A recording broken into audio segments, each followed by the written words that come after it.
Un jour, Michael, passionné de photographie, a acheté un vieil appareil photo sur un marché aux puces et a décidé de développer la pellicule qu'il y a trouvée. Il a ensuite vu son fils disparu sur les photos et a découvert bientôt quelque chose de choquant.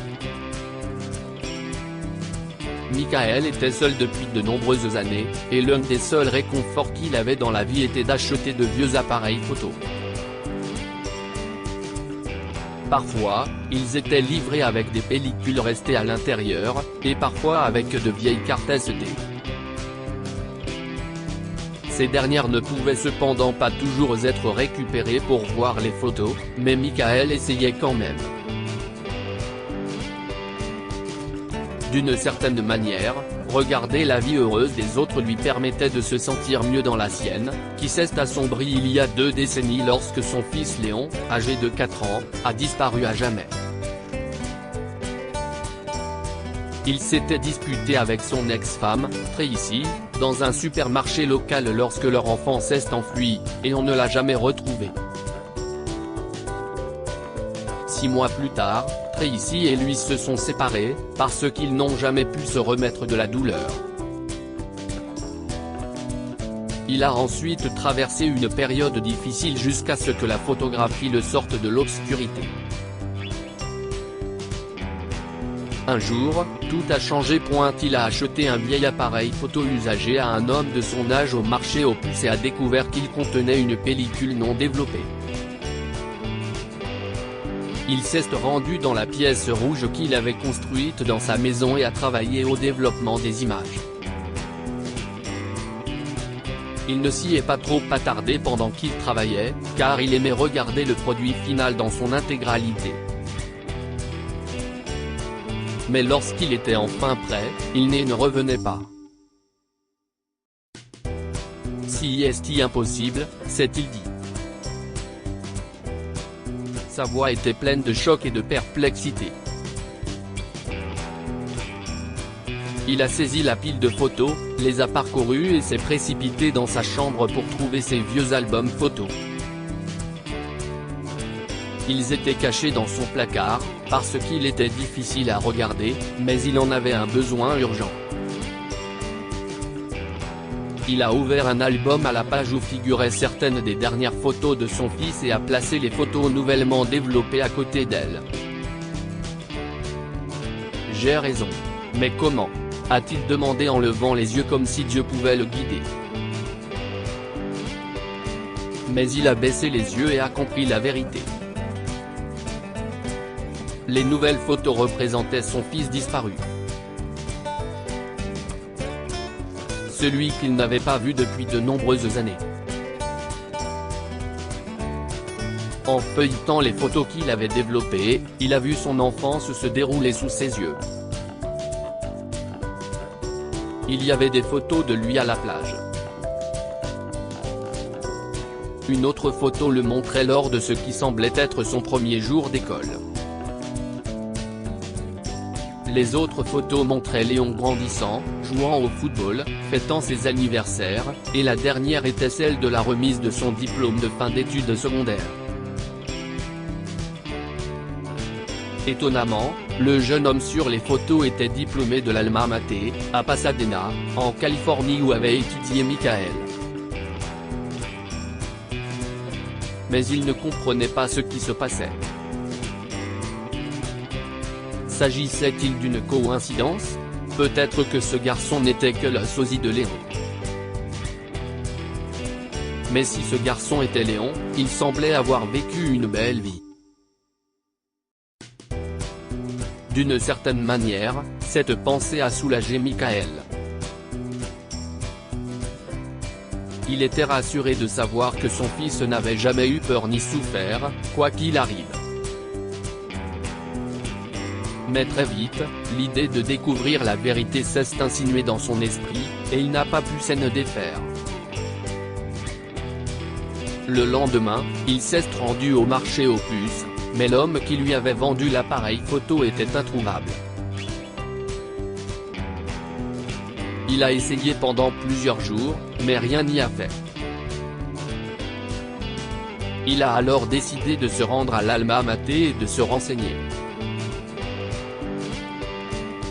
Heureusement, la secrétaire du directeur se souvenait encore de lui. Michael, mon cher. Comment vas-tu? Madame Marley, vous travaillez encore ici? Pourquoi n'avez-vous pas pris votre retraite? Michael l'a salué avec un sourire et ils ont encore bavardé un peu de la vie avant de passer aux choses sérieuses.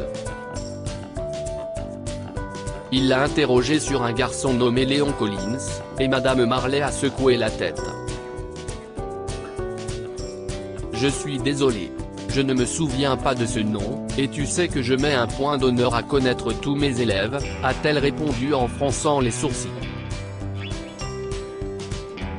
D'accord, mais vous souvenez-vous de ce garçon? A-t-il demandé en sortant la photo de fin d'études de sa poche, et Madame Marley l'a reconnu immédiatement. Bien sûr. C'était notre joueur de foot vedette, mais il s'appelait Samuel Day, a révélé la femme âgée, ce qui a fait froncer les sourcils de Michael. Il en a demandé plus sur Samuel et s'est demandé si elle avait son ancienne adresse, mais Madame Marley n'a pas voulu révéler cette information. Lorsque Michael a avoué ses soupçons sur ce qui est arrivé à son petit garçon, elle a cédé et a consulté les dossiers de l'école. Je suppose que Samuel est à l'université, mais c'était l'adresse de ses parents lorsqu'il était ici. J'espère que tu trouveras ce que tu cherches, Michael, a-t-elle dit avec sympathie. Michael l'a remercié et s'est rendu directement à l'adresse indiquée sur le bout de papier qu'elle lui avait donné, espérant que quelqu'un serait là.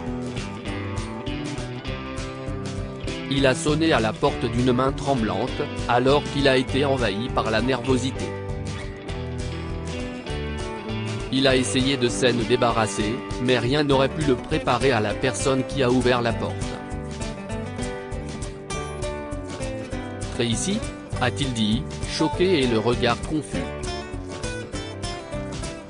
« Michael, qu'est-ce ce que tu fais là ?» lui a-t-elle demandé en ouvrant la porte plus grand et en croisant les bras. Michael n'a pas pu répondre pendant quelques secondes. Il était figé. Il ne savait pas quoi penser ni quoi ressentir. Puis il a fini par prendre la parole.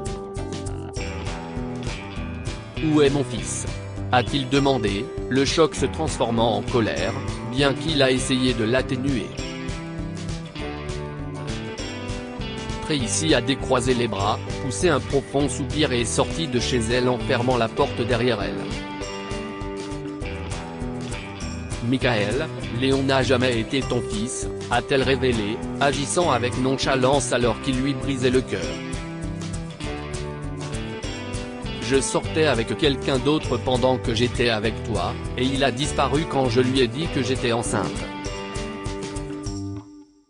Alors, je n'ai pas eu le choix.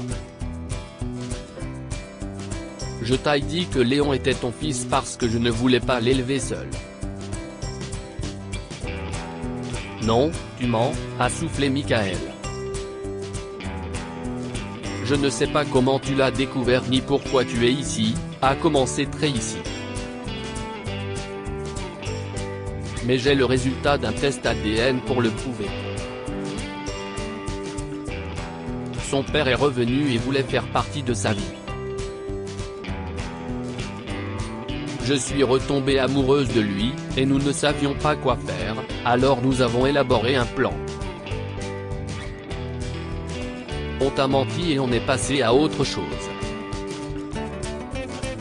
CIST, a-t-il bégayé, des larmes de colère coulant au coin de ses yeux. Méprisable. J'imagine. Mais je ne le regrette pas, a-t-elle répondu en haussant les épaules. Tu aurais pu me dire la vérité pour que je n'ai pas souffert ou pleuré mon enfant pendant plusieurs années, Tracy. Bon sang. Comment as-tu pu? Ça n'a plus vraiment d'importance maintenant. Samuel ne se souvient pas du tout de toi. Mon mari est son père, et tu ne peux rien y faire. Si tu reviens ici, je porterai plainte et je te ferai arrêter, a-t-elle menacé, se mettant elle-même en colère. Mon nom s'affiche sur son acte de naissance. Nous avons changé cela aussi, il y a des années. Il n'y a rien que tu puisses faire. Maintenant, va-t'en et n'essaie jamais de t'approcher de mon Sam, a insisté Tracy, le visage tordu par le dédain. Elle a ouvert sa porte et est retournée à l'intérieur. Michael est monté dans sa voiture et a hurlé. Il a frappé le volant, s'est tiré les cheveux et a pleuré. Une heure s'est écoulée avant qu'il ne se calme et qu'il ne mette enfin le contact. Sur le chemin du retour, il a commencé à penser à appeler la police, à contacter un avocat, à tout ce qui pourrait lui rendre son fils. Mais lorsqu'il est arrivé dans sa chambre et qu'il a vu les autres photos qu'il avait laissées sur le sol, il a réalisé que Léon avait une belle vie. Il était heureux même s'il ne se souvenait pas de lui. Michael a supposé être le méchant de l'histoire s'il poursuivait les choses pour punir Tracy et son mari, dont il supposait qu'il lui avait vendu l'appareil photo.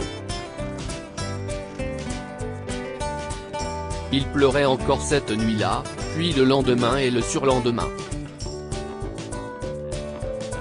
Il ne s'est jamais complètement remis de ce que Tracy lui avait fait, mais il a fait de son mieux pour aller de l'avant. Que pouvons-nous apprendre de cette histoire? Certaines coïncidences ressemblent à un destin. Michael a acheté par hasard un vieil appareil photo puis a découvert la vérité sur ce qui était arrivé à son fils. Dire la vérité est toujours la meilleure solution. Tracy aurait dû dire à Michael la vérité sur le père biologique de Léon, et il n'aurait pas souffert autant. Partagez cette histoire avec vos amis. Elle pourrait égayer leur journée et les inspirer.